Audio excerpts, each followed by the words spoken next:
오늘 하루는 어떻게 지냈나요? 안녕하세요. 저는 책 속에서 여행하는 아이디 구름여행입니다. 이 시간에 우리가 같이 여행할 글읽기는 책 제목 소년 1호 지은이 편혜영. 1972년 서울에서 태어나 서울예대 문해창작과와 한양대 국어국문학과 대학원을 졸업했다. 서울신문 신춘문예로 등단했으며 소설집 아오이가든 사역장 쪽으로 저녁의 구애 밤이 지나간다 장편소설 재와 빨강 서쪽 숲에 갔다 죽은 자로 하여금이 있다 한국일보 문학상 이호석 문학상 오늘의 젊은 예술가상 이상문학상 등을 수상했다. 현재 명지대 문해창작학과 교수로 재직 중이다. 본문을 읽어보겠습니다. 유준의 집은 방이 여럿이었다. 소진은 특별한 때가 아니더라도 자주 그 집에 머물렀다. 밤이 늦어 자고 가야 할 때면 유준 어머니가 방을 내주었다. 회랑 끝에 있는 방으로 주로 공장에 온 손님이 머물 때 사용했다.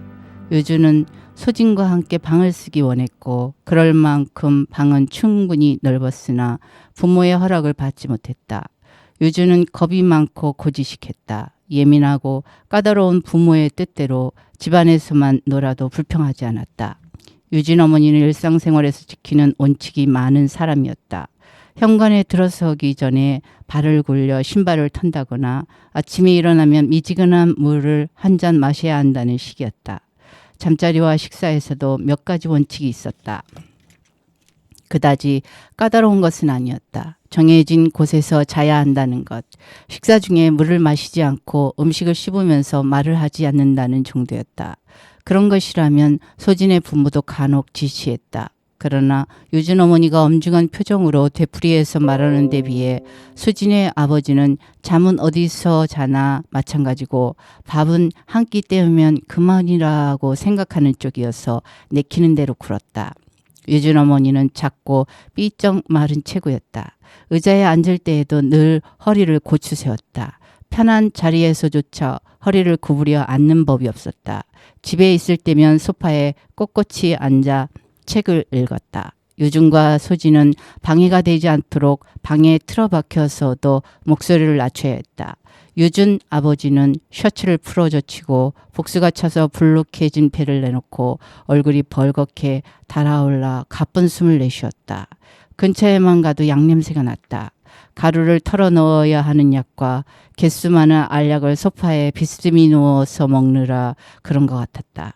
땀이나 물에 축축하게 젖은 셔츠 앞자락에서도 냄새가 났다.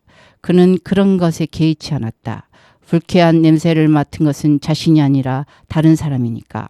건강이 괜찮았을 때 그는 거의 공장에서 지냈고 집에 있을 때면 육중한 나무 문으로 가로막힌 서재에 틀어박혔다. 그가 집에서만 지내면 되면서 공장 규모는 이전과 달라졌다. 도시를 다니는 자동차는 대부분 그의 공장에서 생산한 부품을 달고 있다는 얘기가 떠돌았다. 지금은 그렇지 않았다. 무엇이든 조금씩 변하고 있었다. 그는 소진에게 말을 거는 법이 결코 없었다. 힐끔 쳐다보는 것으로 대신하거나 아예 보이지 않는 척했다. 유준에게도 마찬가지였다. 유준이 아버지 앞에 나설 때는 약을 가져다 줄 때와 무엇인가 허락을 받아야 할 때였다. 외출해야 하거나 돈이 필요할 때, 소진과 밖에 나가고 싶을 때가 그랬다. 유준 어머니가 시켰다. 그런 일을 챙길 수 없을 정도로 바쁘거나 아버지를 존중해서는 아니었다. 그녀는 자신의 능숙한 살림과 가족에 대한 보살핌, 헌신 같은 것을 유준이 당연하게 여기지 않기를 바랐다. 무엇보다 아들에게 의지가 되는 건 자신뿐임을 보여주려고 병색 짙은 남편 앞에 세우는 일을 즐겼다. 유준 아버지는 이미 유준 어머니가 내린 결정을 바꾸지 않았다. 그럼에도 유준은 매번 아버지의 병색을 확인하며 얼마간 시간을 보내야 했다. 어머니의 말을 전달하는 것이나 다름없는 유준의 말에 그는 그저 간단히 고개를 끄덕이는 게 전부였다. 마음에 들지 않는다는 듯 끄덕이는 일을 미룰 때도 있었다. 간혹 소파 뒤나 문 앞에 서 있는 소진에게도 유준 아버지의 목소리가 들렸다. 그의 목소리가 들려오면 소진은 깜짝 놀랐다. 큰 소리로 화를 내리라고 생각해서였다. 그러나 그는 결코 화를 내거나 소리치지 않았다. 고작 가래를 끌어올리거나 깊은 신음을 긴 한숨으로 돌렸다. 그러고 나면 침묵을 견디며 기이한 소리를 체벌처럼 묵묵히 듣고 있던 유준에게 비로소 고개를 끄덕여 주었다. 허락을 받고 돌아서는 유준에게서 어떤 표정도 읽을 수 없었다. 만약 기뻐했다면 허락을 받아서가 아니라 더 이상 아버지와 함께 있지 않아도 된다는 것 때문이었으리라. 손님방에 들어서면 서먹서먹한 느낌이 드는 가운데 희미한 곰팡내가 났다. 늘 문을 닫아 두어서였다. 창문을 잠그는 걸쇠가 녹이 슬어 환기를 시키려면 유준 어머니의 도움을 받아야 했다. 방은 단정했지만 호감이 가지 않게 꾸며져 있었다. 작은 간이 침대와 목재 장식장, 몇 권의 책이 놓여있고 얼굴이 일그러진 남자가 의자에 앉아 절규하는 음산한 그림 액자가 붙어 있었다. 침대 발치에 커다란 거울이 놓여 있어 자고 일어나면 거울에 뭔가 어른거리며 비치는 기분이 들었다. 오랜 시간이 지나고 나서야 그 방이 북쪽에 놓였다는 것을 깨달았다. 다른 방에 비해 유독 냉기가 심한 게 그 때문이었다. 여름이나 이른 가을같이 날씨가 좋을 때면 괜찮았다. 추울 때는 몸이 무겁고 아픈 기운을 느꼈다. 유준 어머니는 겨울철에도 난방 온도를 높여주는 법이 없었다. 세탁한 여분의 이불이 없다면서 그 방에 있는 얇은 차렵 이불만 사용하게 했다. 아침에 유준 어머니가 흔들어 깨울 때까지 소진은 이불을 둘둘 감고 웅크리고 누워 있었다. 잠결에 본 유준 어머니는 매서운 검은 눈에 파마머리가 더부룩하고 두꺼운 실내 가운을 걸쳐서 몸집이 커 보였다. 그 커다란 뒷모습이 침대 맞은편 거울에 그대로 비쳤다. 유준 어머니는 차가운 눈빛으로 서서 소진이 침대에서 일어나 눈을 감다시피 하고 세수하러 가는 걸 지켜봤다. 화장실에서는 오줌 누는 소리가 들렸는데 이어지는 가래 뱉는 소리로 유준 아버지라는 걸 알 수 있었다. 그는 소진이 화장실을 훔쳐보기라도 했다는 듯 힐끔 쳐다보고 무거운 몸을 천천히 끌며 안방으로 갔다. 세수를 하고 나서 소진은 손님방에서 잠시 기다렸다. 유준 어머니가 소진을 유준보다 먼저 깨워서였다. 시간이 되어 소진이 식탁에 자리를 잡고 나면 유준 아버지가 양냄새를 풍기며 어깨를 좁게 메우고 걸어왔다. 냉랭한 유준 어머니의 표정은 유진이 나타나면 달라졌다. 유준 어머니는 식탁에 들어서는 아들을 향해 상냥하게 웃었고 그제야 처음 봤다는 듯 맞은편에 앉은 소진에게 잘 잤느냐고 물었다. 그러고 나면 아침 식사가 시작되었다. 물을 마시지 않고 음식을 씹으면서 말을 하지 않는다는 규칙을 지키는 묵묵하고 엄격한 식사였다. 그런 냉대와 부자연스러운 침묵에도 불구하고 소진이 유진의 집을 자주 드나든 것은 각별한 우정 때문만은 아니었다. 다정하지 않은 어머니, 병의 기운을 풍기는 아버지가 흥미로워서도 아니었다. 소진의 마음을 끈 것은 유준의 집이었다. 처음 그 집을 둘러보았을 때 소진은 왜 아이들이 유준과 어울리지 않는지 이해하는 동시에 아이들에 대한 반감을 느꼈다. 집안에 떠도는 지나친 정적은 매혹적이었다. 소리가 울리는 빈방의 고요와 정막에 대한 동경이 질병의 두려움이나 유준 어머니에게 드는 서운함보다 컸다. 양 냄새와 질병의 훈기는 견딜만 했다. 욱하는 성질을 이기지 못해 걸핏하면 싸움을 일삼고 어머니에게 폭언을 퍼붓고 공장에서의 지난한 일에 불평만 늘어놓는 아버지에 비하면 말없이 양냄새나 풍기는 유준 아버지는 학자처럼 조용하고 관대했다. 극성맞은 사내 아이들에게 시달리느라 아버지만큼 입이 건 소진 어머니는 벌써부터 등이 구부정했고 흰머리가 눈에 띄게 많았으며 검은 눈가에 지친 기색이 역력했다. 유준 어머니가 공장 근로자와 간부, 집안 사람을 거느리느라 마른 몸매에도 불구하고 대장부 같은 기운을 풍겼다면 소진 어머니는 공공근로에 나선 노인처럼 쪼그라들고 피로해 보였다. 소진에게는 형제가 많았는데 그들은 늘 적은 양의 먹이를 놓고 다투는 새떼처럼 굴었다. 서로의 물건을 무람없이 차지하고 남의 일기장이나 수첩을 들여다보는 일을 예사로 했다.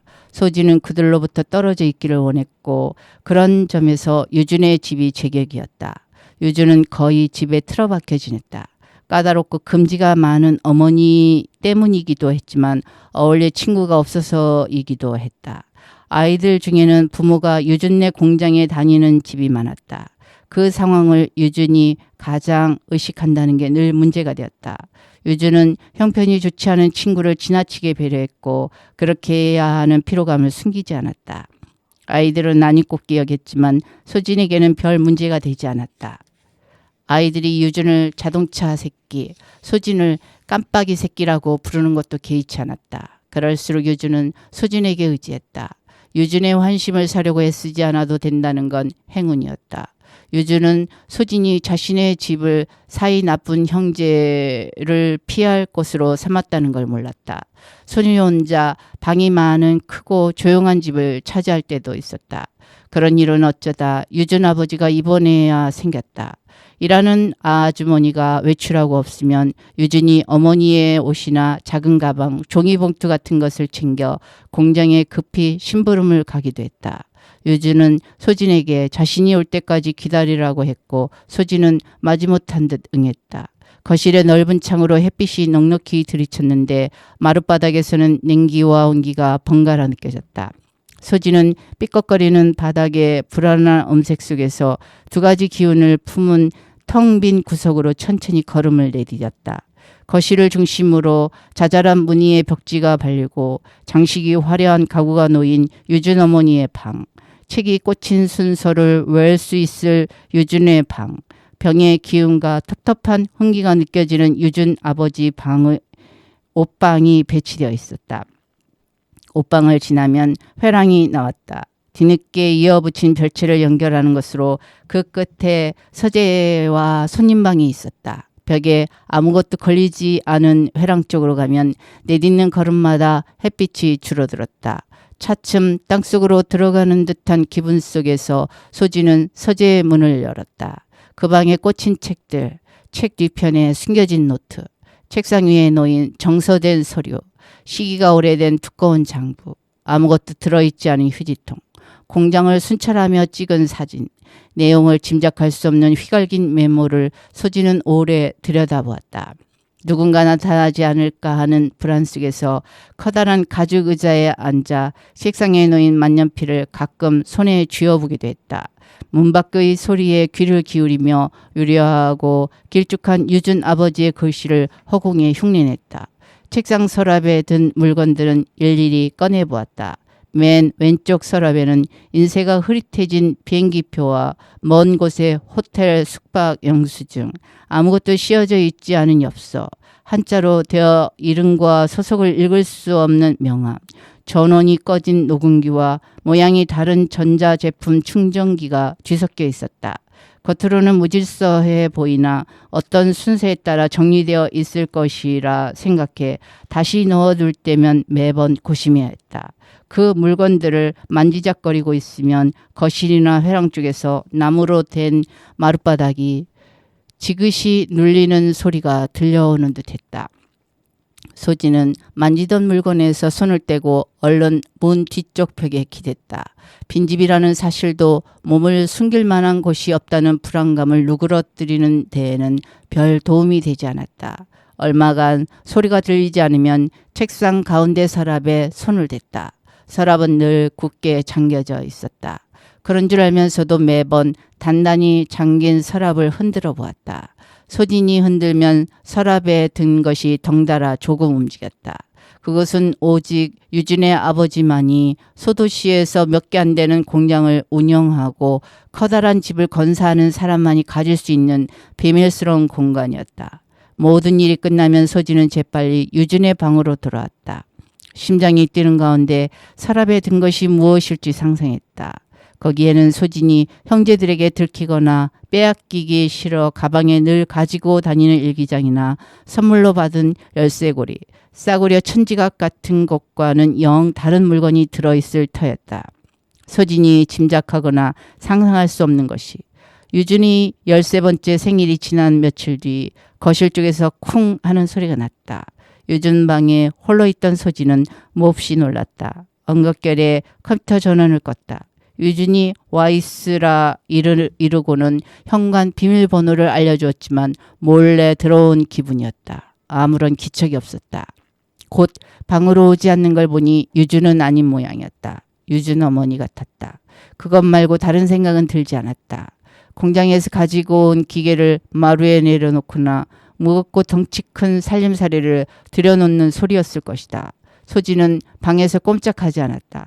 유준도 없는 집에서 유준 어머니와 마주치는 일이 내키지 않았다. 그녀는 방을 차지하고 앉아 컴퓨터를 들여다보는 소진을 못마땅하게 보리라. 유준이 없을 때 그녀는 빈정거림과 냉소를 참지 않았다. 소진은 침대에 똑바로 앉아서 기다렸다. 짐을 끄는 소리가 들리거나 유준 어머니가 누군가를 불러 이것을 옮기라고 후령하는 소리 같은 것을 소진은 숨죽였고 자신의 숨소리가 뜻밖의 크다는 것에 몹시 당황했다. 문 밖으로 기척이 새어나가면 유준 어머니에게 추궁을 받을 것이다. 왜 방에 몰래 숨어 있는지, 이런 일이 자주 있었는지, 빈집에서 무엇을 했는지 하는 것을 소진은 불쑥 주머니를 뒤쳤다. 돌돌 말린 이어폰이 나왔다. 말할 것도 없이 유준의 것이었다. 빌려서 쓰던 것이지만 책상 위에 올려놓았다. 조금 안심이 되었다.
Just say I'm your fave.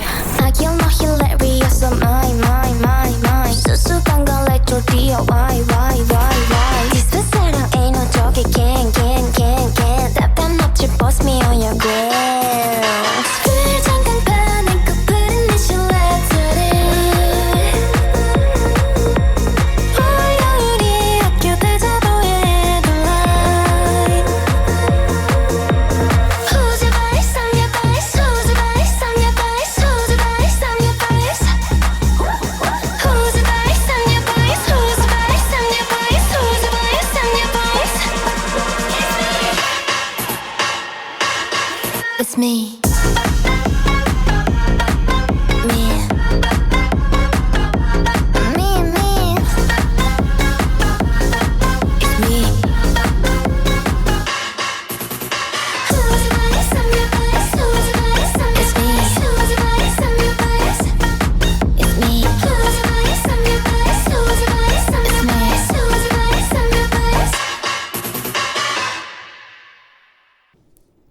소진의 당혹감과 상관없이 텅 빈 서랍은 몹시 자연스럽게 느껴졌다.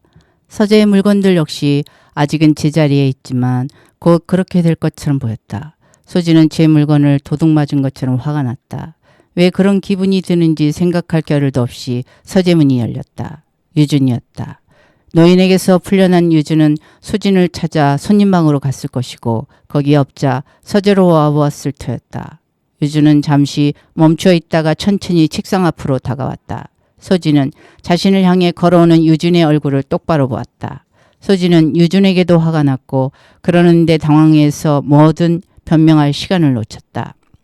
유준 역시 아직까지 텅 빈 서랍을 잡고 있는 소진에게 어떤 것도 묻지 않았다. 불도 안 켜고 뭘 하냐거나 왜 서랍을 열어보았냐는 따져 물어도 조금도 이상할 게 없는 질문을 하나도 던지지 않았다. 그저 소진의 실망을 짐작한 듯 열린 서랍을 툭 건드려 다시 닫았을 뿐이다. 그러고는 한숨을 길게 내쉬었다. 소진은 유준과 자신이 이 일을 완전히 다른 방식으로 받아들이고 있다는 것을 깨달았지만 섣불리 말을 꺼내지 못했다. 어색한 침묵도 잠시. 유준 어머니가 다급하게 서재 쪽으로 왔다. 그녀는 유준과 소진이 그 방에 있는 것을 탓하지 않았다. 그들을 빨리 찾을 수 없어 화난 듯 보이기는 했다. 유준 어머니는 외출 사실을 알렸다. 서두른 기색이 역력했다. 갑작스러운 결정이지만 치장이 필요한 자리에 가는 것임을 어렵지 않게 짐작할 수 있었다. 노인을 따라 나서면서 그녀는 어떤 당부도 남기지 않았다. 저 사람 전쟁에 나간 적이 있대. 노인과 어머니가 탄 차가 빠져나가면서 골목길에 빛을 긋는 걸 보며 유준이 말했다. 소진은 의아한 표정으로 유준을 돌아보았다. 군인이었대. 그럴 수 있었다. 소진의 할아버지는 다른 나라에서 벌어진 전쟁에도 다녀온 사람이었다. 사람을 죽인 적은 없대. 총을 잡아보지도 못했대. 그래도 사람이 죽는 건 봤대. 유준의 목소리가 점점 잦아들었다. 금방이래. 많이 아플수록 금방 죽는데. 마지막 말은 잘 들리지 않았다. 그 말을 하면서 유준은 소진이 노려보았다. 차갑고 불안해 보이는 눈빛이었다. 자신이 그런 기분임을 굳이 숨기지 않았다. 그 눈빛은 좀 섬뜩한 데가 있었다. 학교에서 아이들에게 놀림받는 유준을 소진이 모른 척 하는 걸 보았을 때나 다른 친구들과 놀고 있는 소진을 혼자서 기다릴 때의 눈빛이었다. 아닐 수도 있었다. 요즘 들어 유준의 표정은 늘 그랬다. 유준은 긴장을 놓지 못하는 학교 생활에 다소 지친 듯 보였다. 멍하니 있을 때가 많아졌고 간혹 예기치 못한 것에 분노를 터뜨렸다. 노크 없이 방문을 여는 소진에게 슬리퍼 소리를 요란하게 내는 시간제 간병인에게 밤늦게 돌아온 어머니에게 소리를 질렀고 분을 못 이기고 대수롭지 않은 물건을 던지기도 했다. 소진은 당황했고 침묵을 깨기 위해 유준에게 국경 밖에서 벌어지는 갖가지 참상을 얘기하려고 했다. 설득할 정도로 충분히 알지 못하지만 학교 선생이나 뉴스를 통해 듣기로는 그런 일은 지구상에서 날마다 벌어졌다. 그런 사람이 잘도 살아. 유준이 빈정거리듯 말했다. 그런 사람이란 어떤 사람을 가리키는 걸까? 소진의 의문이나 긴장은 자연스럽지 못했다. 유준은 그저 노인 얘기를 할 뿐이었다. 어쩌면 오래된 전쟁이나 다른 곳에서 벌어진 내전 얘기일 수도 있었다. 그 모든 얘기일 수는 있지만 소진에 대한 얘기는 아니었다. 차가운 눈빛은 소진이 아니라 노인이 가져온 새를 향한 것이리라. 처음 새를 봤을 때 유진이 짓던 표정을 떠올리면 그랬다. 소진이 약 시간을 상기시켜 줄 때까지 거실에서 침통하게 앉아있던 유진이 재촉에 떠밀리듯 방으로 약봉지를 가지고 들어갔다. 죽처럼 물에 갠 약을 천천히 입에 흘려 넣어주는 일은 얼마간 시간이 걸렸지만 그날따라 더 오래 걸렸다. 소진이 재미없고 신통할 것 없는 새를 질리게 들여다본 후에도 텔레비전으로 지루한 사극 드라마를 보고 난 후에도 유주는 방에서 나오지 않았다. 소진은 부엌을 뒤져 보자기를 찾아내 세 장에 덮어주었다. 내친김에 텔레비전을 끄자 거실이 조용해졌다. 큰 집의 고요가 어둠과 함께 밀어닥쳤다. 소진 혼자 이 집에 있을 때면 느껴지던 낯설면서도 익숙한 기분이었다. 그럴 리 없으므로 소진은 유준 아버지가 누워있는 방으로 갔다. 살짝 열린 문틈으로 숨을 참아야 할 정도의 지독한 냄새가 훅 끼쳐왔다. 코를 막고 나니 그제야 우두커니 서 있는 유준의 뒷모습이 보였다. 유준은 똑바로 서서 제 아버지를 내려다보고 있었다. 소진이 불러도 돌아보지 않았다. 유준아, 다시 불렀다. 내 방에 가 있어. 유준이 작은 목소리로 말했다. 단호하지만 침울한 명령주였다. 유준은 제 아버지를 바라보는 일을 멈출 생각이 없는 듯했다. 소진은 천천히 문을 닫았고 거실 소파에 앉았다. 잠시 후 방에서 나온 유준은 소진을 제 방으로 데리고 왔다. 유준과 소진은 컴퓨터 게임을 하고 각자 쓸데없는 일로 시간을 보냈다. 소진이 돌아가려는데 유진이 붙잡았다. 더 이상 친구와 정신없이 노느라 집에 돌아갈 때를 놓친 아이도 아니고 학교에 가져갈 교과서도 없는지라 자고 가는 일이 내키지 않았으나 유준은 완강했다. 다음날 아침 북쪽 방으로 소진을 깨우러 오는 사람은 없었다. 소진은 늦도록 잤고 이른 가을임에도 한기 때문에 몸살기를 느끼며 잠에서 깨어났다.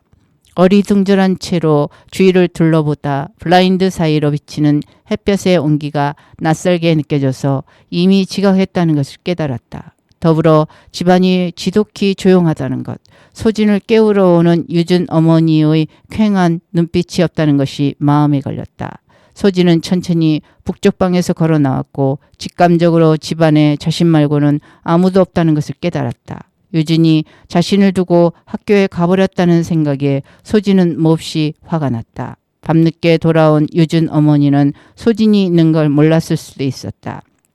늦잠을 자도록 둔 것은 전적으로 유준의 판단이었을 것이다. 뒤늦게 학교에 도착해서 유준의 교실로 가보지 않은 것은 그 때문이었다. 그날 아침에 유독한 고요가 무엇을 의미하는지 소진은 저녁에 공장에서 아버지가 돌아온 후에야 알게 되었다. 이사는 급하게 결정되었다. 사람들은 유준 아버지의 죽음이 가져온 불행을 즐기는 일에 혈안이 되어 있었다. 소문은 유준 아버지의 갑작스러운 죽음에 초점이 맞춰졌다가 공장 매각이 알려지자 흐지부지 가라앉았다.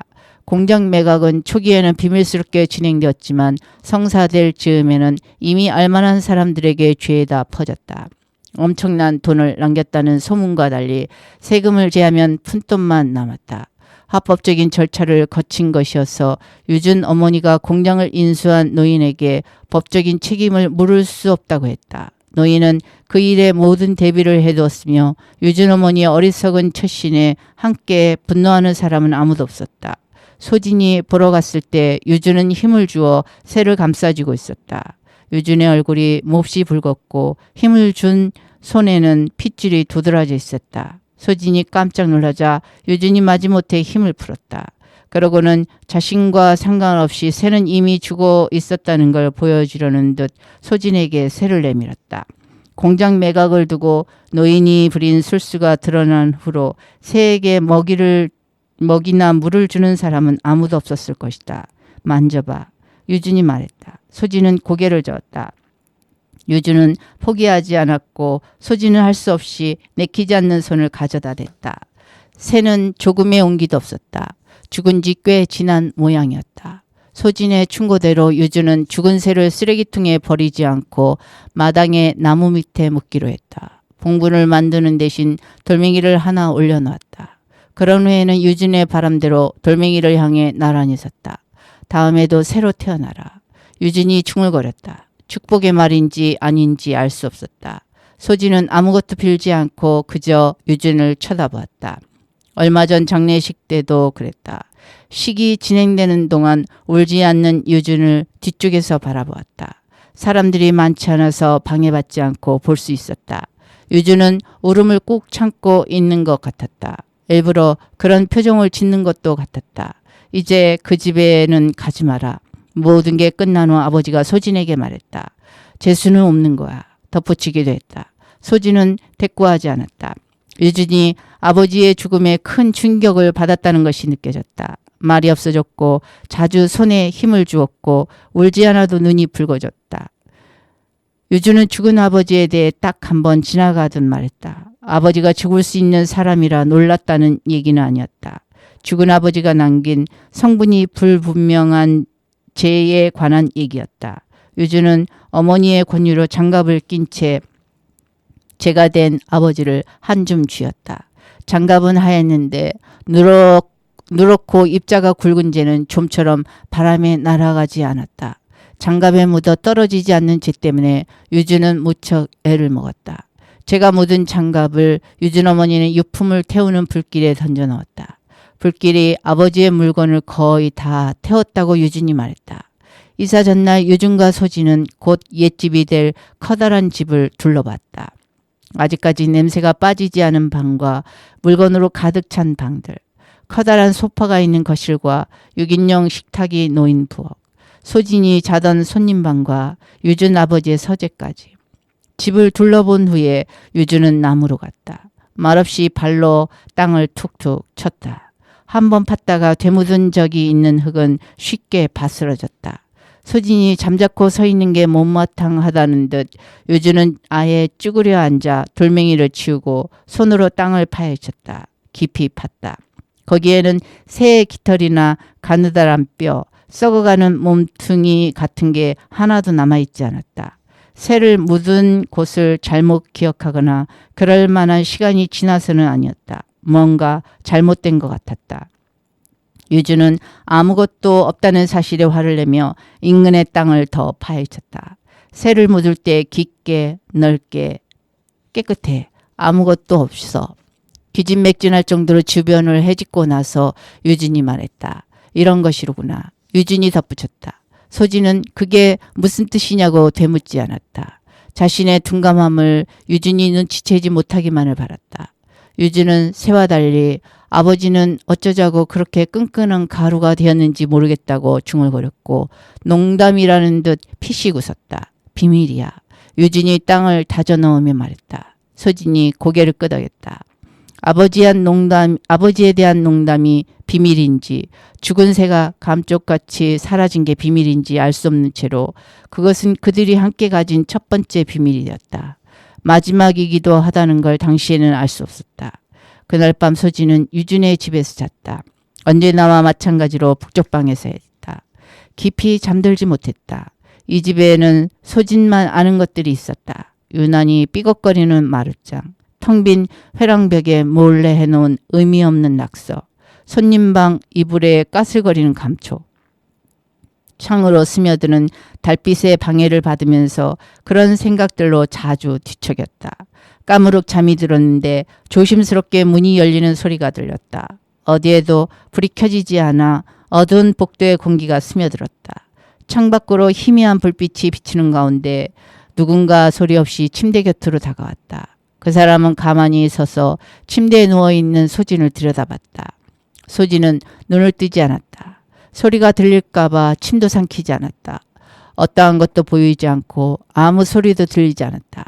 자신을 내려다보는 사람이 울고 있다는 느낌이 들었다. 유진이 침대맡에 서서 한참 동안 제 아버지를 쳐다보던 것이 떠올랐다. 단단하고 조그만 유진의 등과 그 너머로 보이던 유진 아버지의 미동 없이 쭉 뻗은 다리, 몸을 덮은 흰 이불 같은 것이 유진은 그때 아버지가 죽었다는 것을 알았을지도 몰랐다. 그러자 오래전 소진이 홀로 거실에서 들려오는 소리를 들었던 것을 유진이 알고 있다는 생각이 들었다. 본래 단정히 정리되어 있던 친구는 소진이 누웠다 일어난 흔적을 그대로 남겨놓았을 것이다. 컴퓨터 사용 내역을 확인하기만 해도 간단히 알 수 있었을 것이다. 황급히 집에서 빠져나가는 소진을 보았을 수도 있었다. 그런데도 유진이 그간 한마디도 하지 않았다고 생각하자 몹시 두려워졌다. 두려운 가운데 실제로 일어난 일과 어쩌면 일어났을지도 모르는 일까지 알 것 같은 심정이었다. 소진은 결코 눈을 뜨지 않았고 침대를 내려다보는 기척이 계속되는 가운데 어느 순간 까무룩 잠에 빠져들었다. 다음 날 아침 유진의 어머니는 여느 날보다 일찍 소진을 흔들어 깨웠다.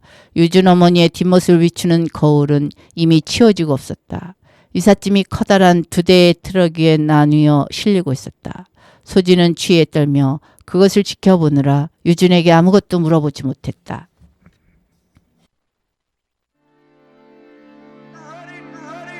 I'm on a mission. I'm in control. I want your body. I want your soul. Here to the rescue. I'm number one. Your God an angel. Your kingdom come. Not trying to beat on my drum. 'Cause when I call you, you're gonna come. All the position is gonna blow. You only move it when I say so.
소진은 소리나지 않게 조심하면서 유진의 침대에 넣었다.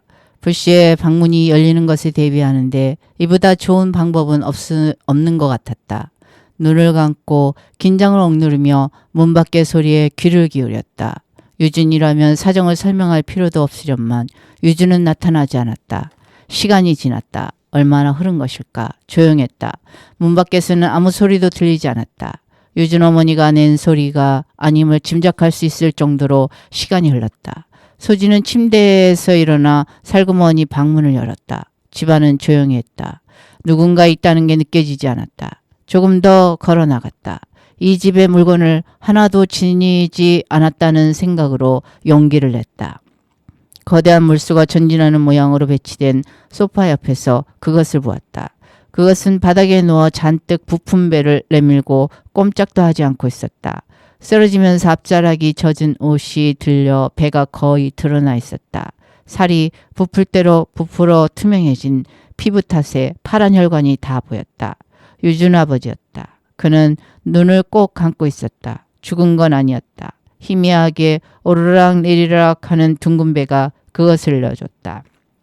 아까 들린 소리는 거구의 유준 아버지가 쓰러지면서 낸 소리인 모양이었다. 화장실이나 부엌 쪽으로 가려고 방에서 나왔다가 균형을 잃은 것 같았다. 소진은 그가 눈을 뜰까봐 두려워하면서도 바닥에 들어 누운 거대한 몸에서 눈을 떼지 못했다. 지금은 죽지 않았지만 그대로 두면 죽을 것 같았다. 적어도 건강에 심각한 해를 입을 것 같았다. 유준 어머니가 떠올랐다. 신속한 행동으로 적절히 의학적 대처를 하는 모습이 아니라 소진을 못마땅해 하고 의심하고 왜 여기 있었느냐고 호통치는 모습이. 유준 없이 혼자 있던 것이 처음이 아닌데도 유준에게조차 오해를 받을 것 같았다. 만약 그간 이 집에서 의미 있는 물건을 잃어버린 적이 있다면 틀림없이 그 의심까지 받게 될 것이다. 소진은 조용히 걸음을 옮겼다. 유준 아버지가 아직 숨을 쉬고 있다는 것만 생각했다. 발소리를 내지 않도록 조심하면서 현관을 빠져나왔다. 넓은 마당을 단숨에 가로질렀다. 아버지 때문이었다. 유준 어머니는 아버지를 불러 자식 훈육에 대해 실컷 비난을 퍼부을 것이다. 아버지가 소진의 잘못을 빌어야 하는 상황이 올지도 몰랐다. 거짓은 아니지만 그게 전부는 아니었다. 소진은 무서웠다. 죽은 사람을 가장 먼저 보고 그것을 알리고 사람들에게 그 상황을 되풀이해서 말해야 한다는 것이. 공장은 전적으로 유준 어머니가 맡게 되었다. 그녀가 집을 비우는 시간이 많아졌다는 뜻이다. 유준 아버지는 6달 정도 병원에서 입원했다가 퇴원했다. 그 사이에 숨 쉬는 것 말고는 아무것도 하지 못하는 사람이 되어 있었다. 소파 옆에 쓰러졌을 때와 별다르지 않은 모습이었다. 더 살이 찌고 눈을 뜨고 있기는 했다. 태어난 후로 유준 아버지는 침대에만 누워 지냈다. 간병인의 도움을 받아 튜브를 통해 식사를 공급받으며 누운 채로 용변을 본다고 했다. 무슨 이유인지 간혹 간병인이 없을 때도 있었다. 그러면 유진이 그 일을 대신했다. 오줌으로 가득 찬 플라스틱 통을 비우고 참을성 있게 물과 약을 입으로 흘러 넣어 주었다. 유준이 그 일을 하는 동안 소진은 침대 발치에 서서 유준 아버지를 내려다보았다. 그는 꼼짝 않고 누워서 눈동자를 분지 움직이다가 갑자기 눈을 부릅떴다. 소진을 쳐다보는 것은 아니었다. 천장이나 허공을, 간혹 유준을 바라봤다. 결코 눈을 감지 않겠다는 듯 크게 뜬 눈을 고정했다. 소진은 눈동자의 분주한 움직임과 돌연한 정지의 의미를 알 수 없어 두려웠다. 그럼에도 그를 지켜보는 일을 멈추지 않았다. 그날 그가 자신을 보지 못했다는 확신이 필요해서 했다. 유준 아버지는 결코 소진에게 눈길을 돌리지 않은 것으로 소진을 안심시켰다. 그렇다고 해서 눈동자에 드리워진 압도적인 그림자를 무시할 수 있는 것은 아니었다. 소진은 있는 힘을 다해 눈동자를 굴리는 유준 아버지가 두려웠고 눈동자의 노력을 모른 척하는 유준이 두려웠다. 이 두려움이 유준에게 전달될까봐 두려웠다. 전쟁이나 마찬가지라고 유준 어머니가 말했다. 그녀는 중학생인 유준의 얼굴을 어린아이에게 하듯 쓰다듬었다. 사람들이 다 총을 겨누고 있어. 공장과 나한테 말이야. 네 아빠는 벌써 전사한 거나 마찬가지지. 유준 어머니가 돌연 낄낄거렸다. 유준은 연민에 찬 눈빛으로 어머니를 보았다. 이내 표정을 바꾸었다. 소진은 유진의 그런 표정을 불안한 마음으로 감지했다. 유진 어머니는 성격이 더 예민해지고 의심이 늘었다. 엄격하기는 해도 간혹 다정하게 미소를 지어주던 모습은 아예 사라져버렸다. 누군가 공장과 집을 노린다는 생각만 했다. 유준에게마저 뭔가 캐묻고 추궁하는 일이 잦아졌다. 소진이 있을 때도 마찬가지여서 간혹 유준이 어머니에게 변명하느라 애먹는 걸 지켜봐야 했다.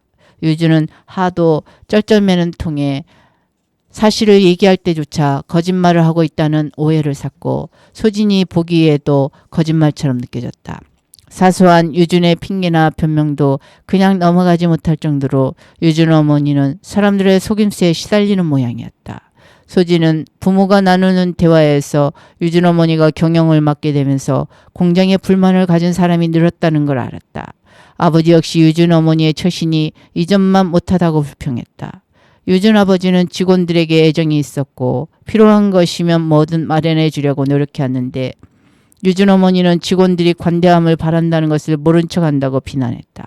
게다가 그 무렵 자동차 산업을 둘러싼 생산 시스템의 변화가 일어나고 있었다. 얼마 후 주 거래처는 자동차 회사가 매각 위기에 처하면서 하청업자들의 운명이 달라지리라는 것을 유준 어머니는 아직 알지 못했다. 소진은 계속 그 집에 드나들면서 그들 가족이 모여 앉던 커다란 6인용 식탁이 별 쓸모 없어지는 것을, 오전에 잠깐 환기시킬 때를 제외하고는 집안의 모든 창이 하루 종일 커튼에 가려 외부의 시선을 차단하는 것을, 유준 아버지가 출장 다닐 때마다 외국 공항에서 사온 술로 가득 찼던 장식장이 조금씩 비워지는 것을, 깊은 밤 유준 어머니 홀로 식탁에 앉아 그것을 마시며 중얼거리는 것을, 재정 문제로 간병인과 일하는 사람을 시간제로 바꾸는 것을 모두 지켜보았다. 그러기까지 얼마 걸리지 않는다는데 내심 충격을 받았다. 유준은 급작스럽게 살이 쪘다. 이상 징후일 수도 있었다. 신체적 무기력이나 정신적 우울감 같은 것. 학교에서 몸집 때문에 놀림을 받았다. 공장이 어렵다는 소문도 아이들의 노골적인 괴롭힘에 일조했다. 간혹 소진마저 도울 수 없는 지경에 처하면서 유준은 더욱 소진에게 의지했다. 소진이 다른 아이들과 함께 있으면서 유준은 얼굴이 굳고 눈빛이 딱딱해졌다. 소진에게 노골적으로 요구하기도 했다. 몇 시에 오라거나 자고 가라거나 약속을 취소하고 자신을 만나라는 식으로. 소진은 묵묵히 유준의 요구에 응했다. 한번 유준과 멀어지면 더 이상 친구가 아닌 관계가 되어버릴지 모른다는 예감이 있었다. 손님이 찾아온 금요일 오후, 유준 어머니는 아침부터 분주히 움직였다. 온 집안의 문이 오랜만에 동시에 열렸다. 방문을 열어 병상의 냄새와 훈기를 빼는 동안 유준 아버지는 우두커니 천장을 보고 누워 있었다. 유준 어머니는 아버지가 있는 방 쪽을 쳐다보지 않았고 어쩌다 시선이 닿을 때면 차갑게 고개를 돌렸다.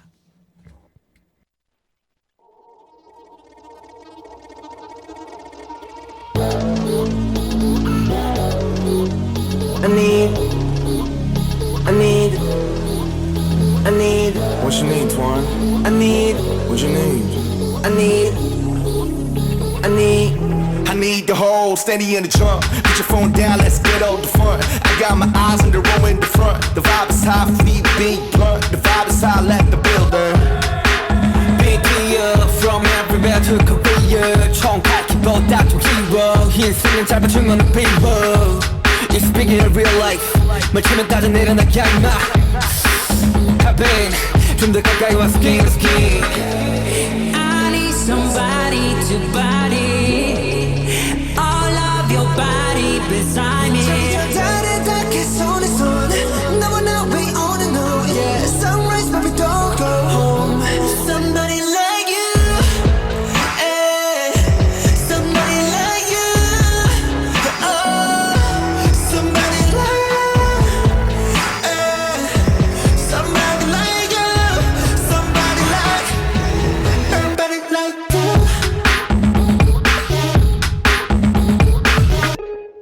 It's so tight. I mean, no outside. I mean, 우리만의 그 style. I mean, we living the life. 두 눈을 감지 않은 내 밤. 솟구치는 열의 맘.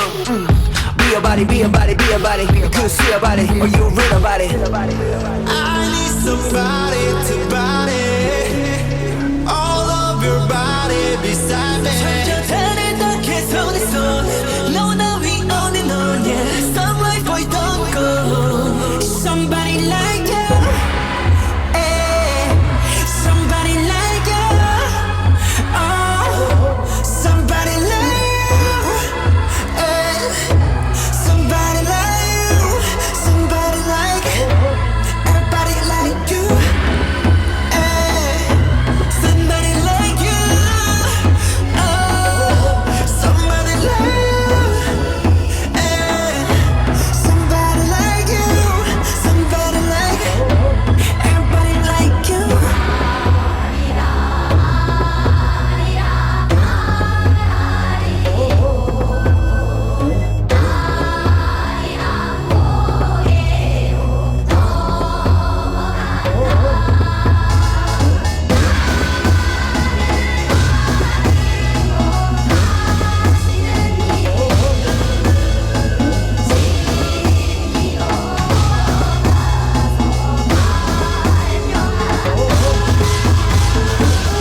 I need the whole city in the drum. Put your phone down, let's get on the phone. You at the side, the get it firm.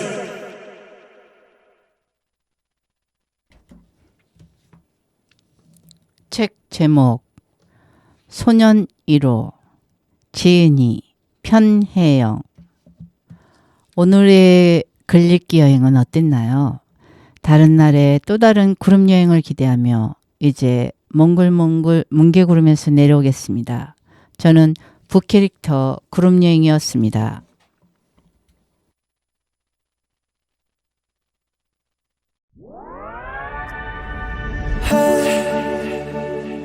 Beautiful, beautiful, beautiful, beautiful angel. Love your imperfections, every anger. Tomorrow comes and goes before you know. So I just had to let you know the way that Gucci look on you amazing. But nothing can compare the way you naked.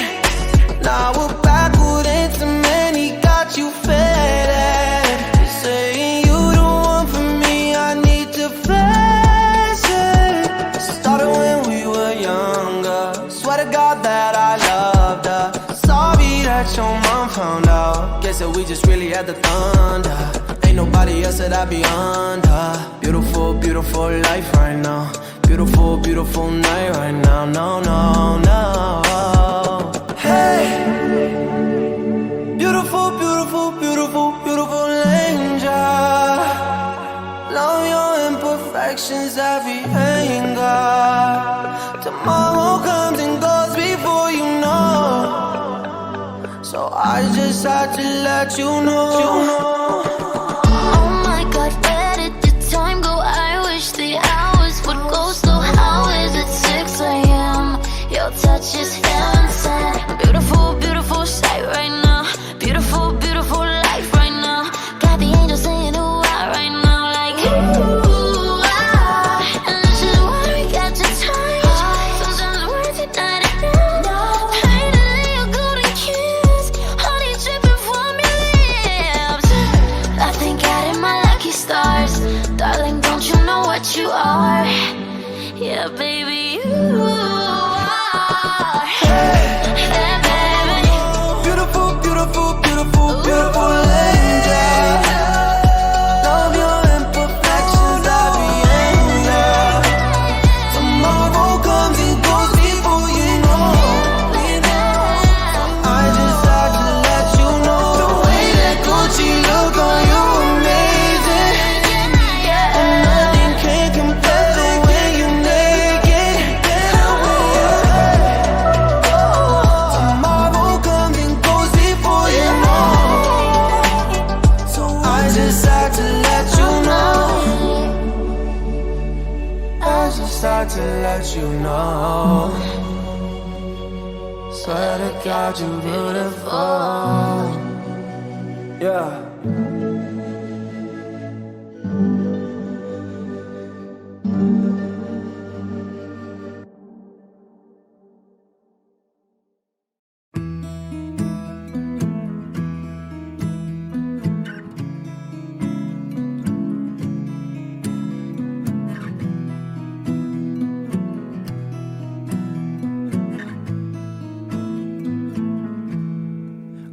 can hurt.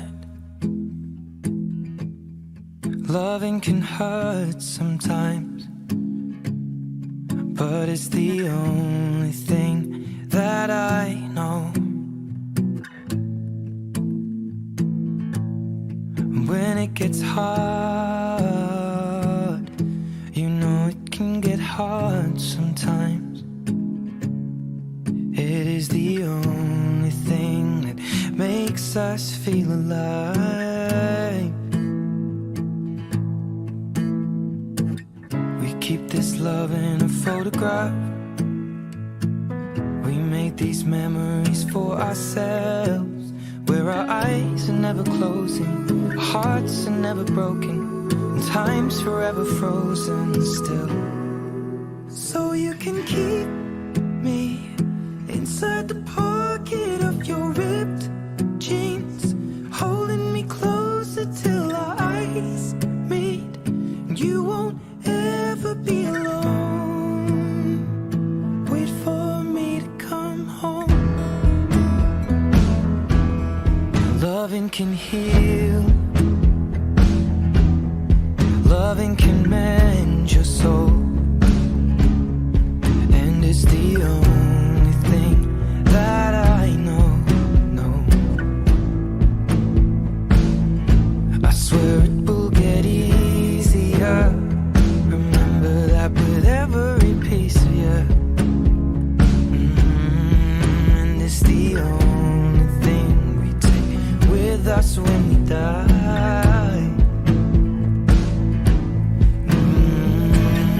Keep this love in its photograph. We made these memories for ourselves, where our eyes are never closing, our hearts were never broken, time's forever frozen still.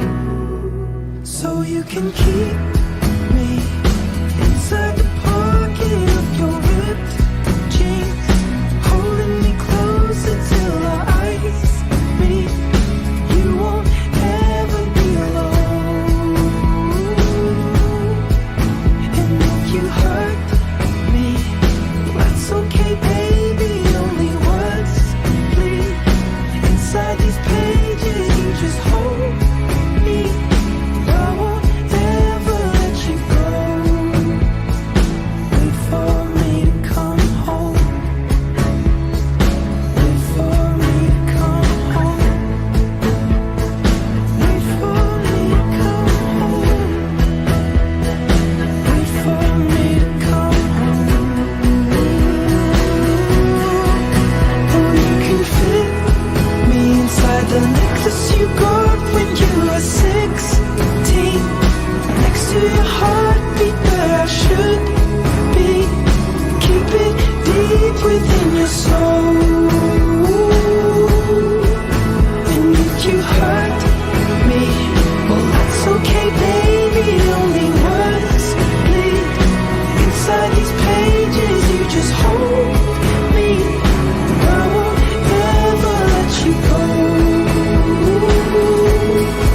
When I'm away, I will remember how you kissed me under the lamppost back on 6th Street, hearing you whisper through the phone. Wait for me to come home.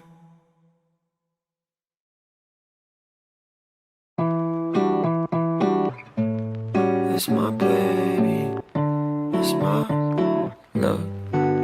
Touching you slowly, love how you hold me. I was a player, that was the old me. I sent to pay ya for something holy. Got naked and showed me, girl, summer's been lonely, yeah. At first, I was hesitant, like a skeleton. You 20, but intelligent. Now all the mother bitches so relevant, oh yeah. 10 lines and some memories. Ooh, guess someone got the best of me. Ooh, Chef B with the recipe. Yeah, with you it's a better me. I guess what I'm saying, I guess what I'm saying, I guess what I'm saying is I fucking love you. I guess guess what I'm saying, I guess what I'm saying, I guess what I'm saying is I fucking love you.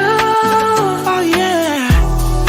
Love you through the better days, love you through the rainy ones. Champion, you number one. Yeah, that's true. But I guess what I'm saying, I guess what I'm saying, I guess what I'm saying is I fucking love you. Oh yeah.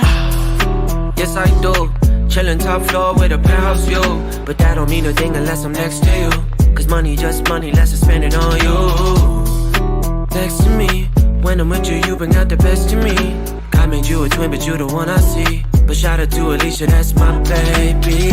Yeah, yeah, yeah. But if I wrote you a love song, would you sing it? If I need a bail out of jail, would you bring it? If I win, then we're up. If we fail, then we wing it. I guess what I'm saying, I guess what I'm saying, I guess what I'm saying is I fucking love you.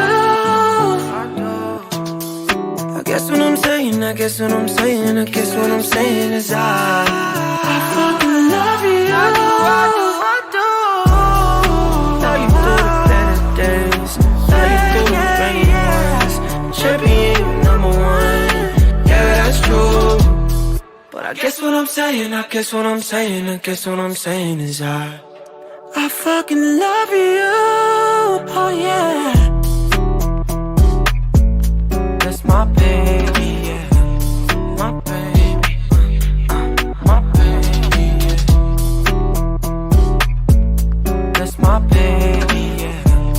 My baby, my baby, yeah.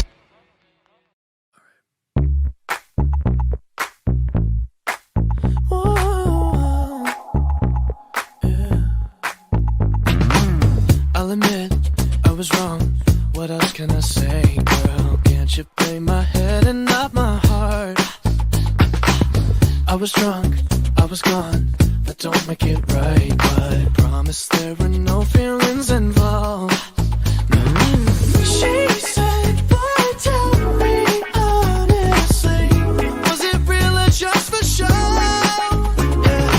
She said, save your apologies, baby, I just gotta know. How long has this been going on? You've been creeping around on me while you're calling me baby. How long has this been going on? You've been acting so shady, I've been feeling it lately, baby.